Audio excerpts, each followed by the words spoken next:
Hello guys, suportahan po natin ang U18 Alas Pilipinas maya-maya sa laban nila. At pag-uusapan natin yan dahil mga kalaban nila ay malakas na team din sa quarterfinals ulaglagan. Ito nga ang Chinese Taipei. Alas Pilipinas gugulatin ang Chinese Taipei. Chinese Taipei, mababa nga ba ang pag-iling sa Philippines volleyball kaya kayang-kaya nila ang alas?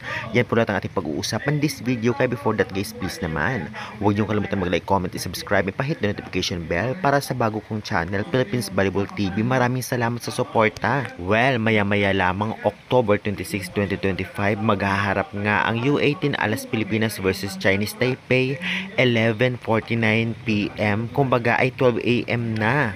Kaya naman syempre, magpupuyatan na naman ang mga Pinoy fans ng volleyball para suportahan lamang ang U18 Alas Pilipinas. Talaga naman syempre, confident tayo ngayon sa performance na pinapakita nila dahil nakatatlong panalo na. Only Thailand lamang nakatalo dito sa U18 Alas Pilipinas, at kahit ang South Korea ay tinalo ng alas.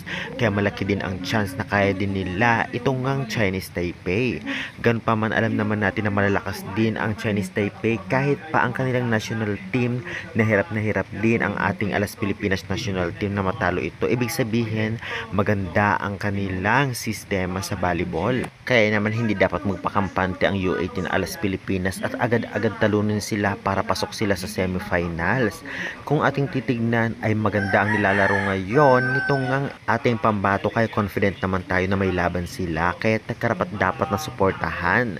Kaya guys, excited na naman kayo sa labanan. Sa tingin ninyo, kayanin kaya ng Chinese Taipei ang alas o ang minamaliit ng Chinese Taipei na Alas Pilipinas ang talagang sa kanilang susubok at tatalo? I-comment na yan at huwag kalimutan mag-like and subscribe for more valuable updates. Thank you.